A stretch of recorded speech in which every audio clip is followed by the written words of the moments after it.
Good morning, everybody, or good afternoon, everybody.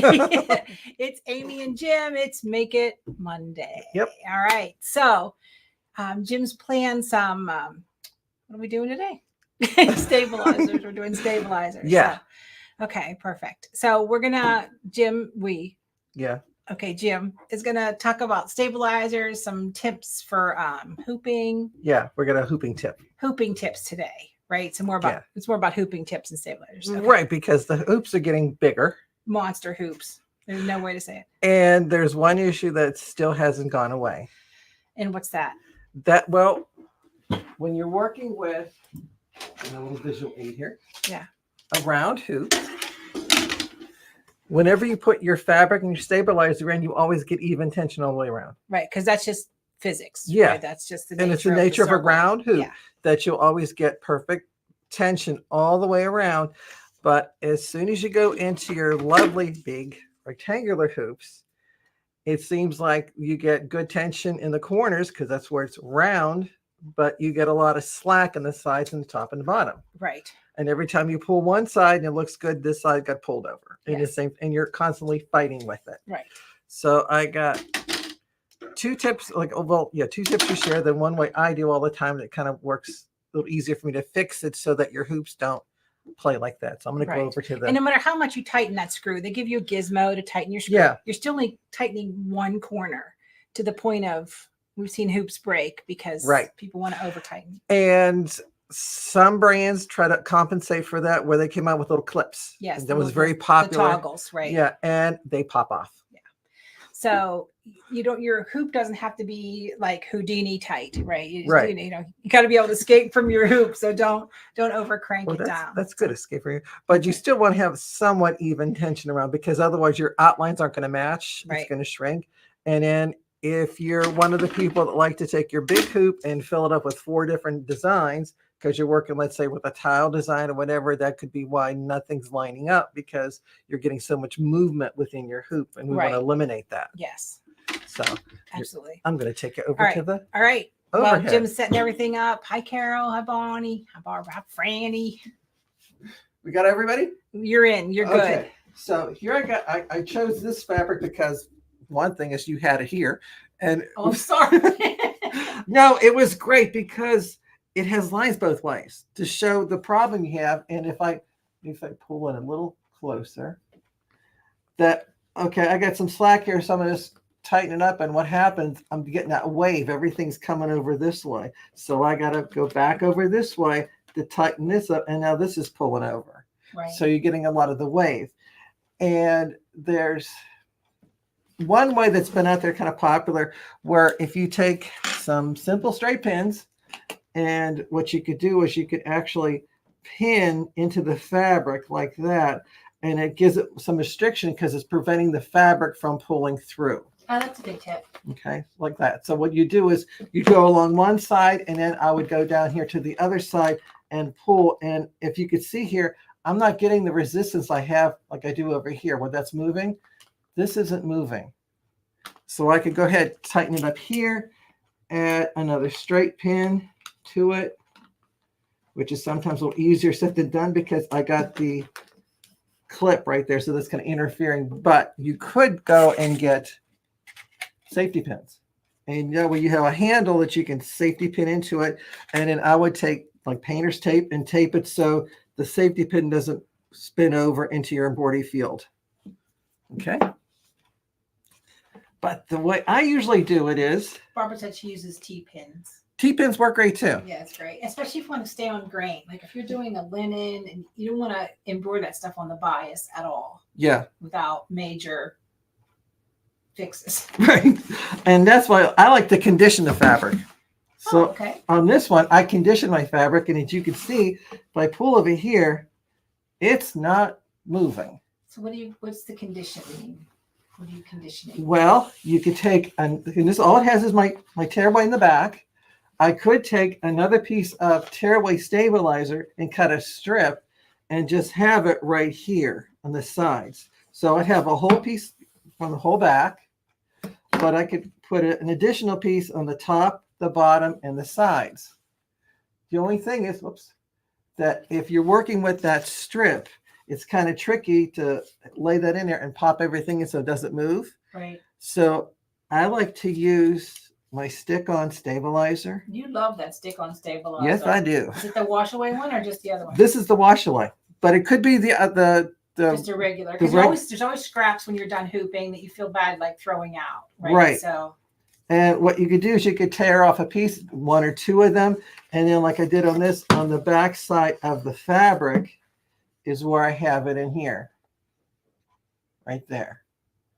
So you just take a layer of it, stick it on within the side of it, and then you could hoop your fabric, do that embroidery. When you're done, since it's over here and not in the field of embroidery, I can peel it off and then put it on another piece of fabric. Yes. So I can keep recycling it. So you're just adding some resistance to the inside. Yeah. Right. Yeah. And but by doing that, it doesn't move. Especially on thin fabrics like organzas and baby onesies and things like that. Yeah. And I'm not using like a whole entire piece to do it, because if I did, I'd have even more tension in my corners because I'm adding too much stabilizer there. This way, I'm only adding the stabilizer where I need it in the sides of the frame. And by using the stick-on, I can stick it on, do my embroidery, peel it off, put it on a piece of wax paper or whatever, and then save it for the next project. If it's not getting, if the sticky's going away, I can spray on some little spray adhesive that's temporary, and I can keep using that same pieces over and over again. Yep, that's awesome. That's awesome. So. Yes, this camera just, okay. It doesn't matter. So we can just talk and they cannot see us. That's all, because we're having trouble with our camera today. Gotta call Ed. It's fun. Yeah, don't worry about it. So we'll just chat with you guys and you won't see our faces. I think but I think it's on now. Let's try. Now it's blinking really hard. There it is. Here we are. Hi, Donna. Hi, Marcia.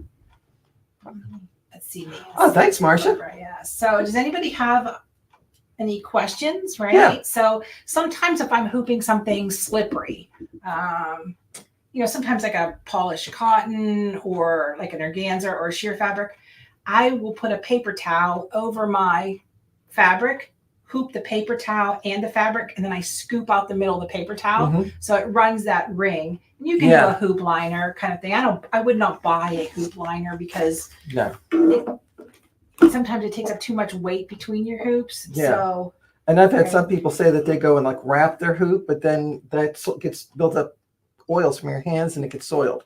Okay, Tracy from Scottsdale, my first live. Welcome, Tracy. Hi, Tracy. I also do like your paper towel trick, because I'll go and put the paper towel in here if I'm working with a microfiber fabric. Yeah, so that would work. To prevent the hoop burn. Yes, hoop burn is big, right? Yeah. So when that shiny ring you get around there, and that paper towel prevents that. Yeah. Jim's washaway stabilizer prevents that. And if you do happen to get that, a little bit of diluted white vinegar, just kind of rub that on that burn area. It worked for you? It does. It did work for me. It didn't for me. Oh, okay. Well, of course, it's not going to work for velvet or something like that. Well, you wouldn't hoop velvet. You wouldn't hoop velvet, right? That's a whole different. That's a whole different discussion. She's testing me. I know. He's. I love this lady. You can't beat him. So, Carlotta uses wash-away double-sided tape. That works. They used to call it hoop tape. Now it's the Wonder Tape or whatever it is. But that works too. But this uses up the scraps you have laying around. And in this way too, whenever I'm putting the adhesive on, I'm doing it on the fabric, not on my hoop. So there's nothing to clean off my hoop. Yeah, the hoop cleaning misery. Just don't put them in the dishwasher. This is when I love Facebook groups, because I had a customer come in, and it's not funny, but it kind of is now. But all her hoops were warped. And I looked at her. I'm like, I have never seen that in my life. She goes, oh, I was told on Facebook to put them in the dishwasher to get the goo off of them. And it didn't work. Yeah. Yeah. And so the poor person who said that probably was unalived at some point in time from the whole Facebook group. Wow. Yeah, that's not a good thing. I know. So Fran's asking, that's great, but what about magnetic hoops? Yeah, it's a different animal, Fran. I don't know that you need to be concerned. I mean, you still can get hoop burn with a magnetic hoop, but I don't know if you get much slippage with a magnetic hoop. I haven't tried one of them, but I guess you wouldn't, since it's flat. Right. And everything's sandwiched like that. So I don't think you would. Jim's a conservative hooper. right? If Jim can make it in the smallest hoop, he'll make it in the smallest hoop. Well, right? yeah, because usually if you want to fit your design to the hoop or vice versa. And yeah, we have the bigger hoops, whatever, but if you keep it in relationship to your design, the machine will sew faster.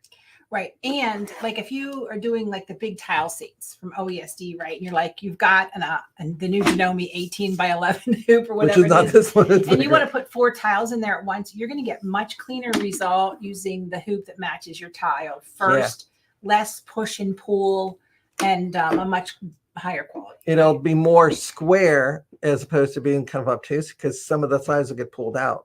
So Darlene says, when I first learned about embroidery, I was told multi-layers of stabilizer depending on the stitch count to prevent puckering. Is that not true?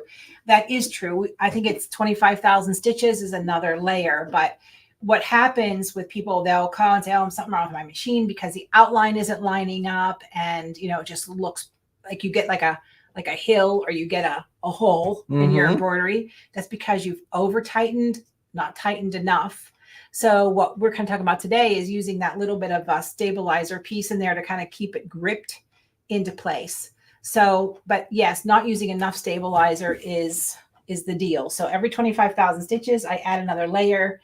And if my design is that dense, honest to Pete, if it's like, I hate to use embroidery library as an example, but their stuff is like sewing concrete or like the scenes from OESD, you really have to prep your fabric. Yeah. I starch mine, or I'll use that fusible cotton from OESD that I absolutely love. And then I'll add a layer of stabilizer. So sometimes it's not about stabilizer because if your stabilizer doesn't stay in the project and it's washable, then once the stabilizer breaks down, then your project peaks or valleys depending on the stitches. So yeah, there's a whole science. Don't worry about the camera, Jim. We're good. We'll make them look at something else. What do we will look at today? There we go. Look at that pink piece. I don't know what's happening. We have to get her fixed. And I think it's the camcorder we had when Zach was little. So there's probably no crime in her at all. I know. It's an antique now. It's an antique now. Sorry, Zach. I know. But back in the day, I feel bad because I was sewing with Nancy, and I couldn't find a tape, and I popped one in, and it was Zach's first birthday party I taped over. So I get the crappy Mother of the Year award. But I still have the Sewing with Nancy tape. I don't know why. Yeah, that's right. It's always Nancy's immortal. Yeah, so that's okay. Nancy's immortal. Yeah, right? it's She's okay. Probably the only person in the sewing industry that really changed, I guess. I mean, really made a difference in my life. But that's a long story for another day. She was the first one to encourage me when I started my business, and I had met her through Mary Malari, and they were best friends. And she gave me some great advice, and 33 years later, here we are. Wow. So I know, pretty exciting. We'll have our own. That's like Sue Houseman discovered me. That's right, Sue Houseman, the sewing girl. Another legend. Martha Pullen. You know, Eunice Farmer. We can go on and on and on. Right? Jim and I older than dirt. So. Ouch. You know, but they were like in for the long haul. Like you see influencers coming in now because of social media, and they're hot one minute and they're gone the next. Yeah. They do a brand deal, they do their thing, and they're on to the next brand, and they're on to the next brand, and yet they don't have like credibility when they keep switching brands and back and forth. Right. Not saying they're not talented. It's just now we have a tendency to like follow people and worship them, and then all of a sudden the next hottest thing comes on, and then you're kind of pushed aside. And but anyway. Hopefully we won't be pushed aside. We still have the retail store if y'all hate us online, so it's all right. So I just want to mention July 14th and 15th. I am collaborating with 6 of my business besties, everybody from all kinds of crafters, creators, inspirational folks. And if you go to the Facebook page, Jingle and Mingle, it's free. All the classes are free. I have I'm doing hot cocoa mug tea towel applique. I'm on the 15th. Cute. I'm on the 15th, I think. So anyhow, so check it out and go over there and join us and spend 2 days watching. The stuff will be there whether you're there or not. So what else we have going on? Tuesday, tomorrow, I don't even know what date it is the box opening for the Serger box. And all I can say is we're going fishing. That's all I can tell you at the moment. It's a lot. So at 6 p.m. Eastern, everybody can watch it. It's on Amy So's Facebook, Amy So's YouTube. You can watch the box openings. So what else is happening? Are you traveling in August? Yeah, August. Yeah, end of August, Dallas. Dallas, Texas. So if you go to sewingexpo.com, you'll find my schedule there. Yeah, Original Sewing and Quilt Expo.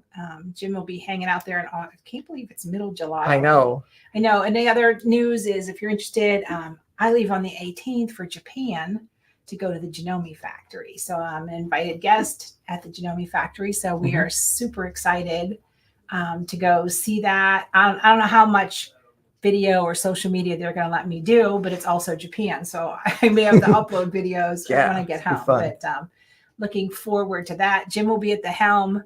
I'm going to record some of the Serger box portion that I'm doing, and then Jim can do his live, and it'll be a mishmash.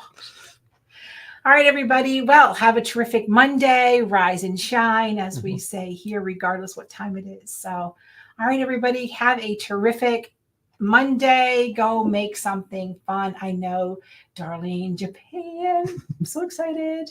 All right, everybody, have a terrific day, because the more you know, the more you sew. Bye.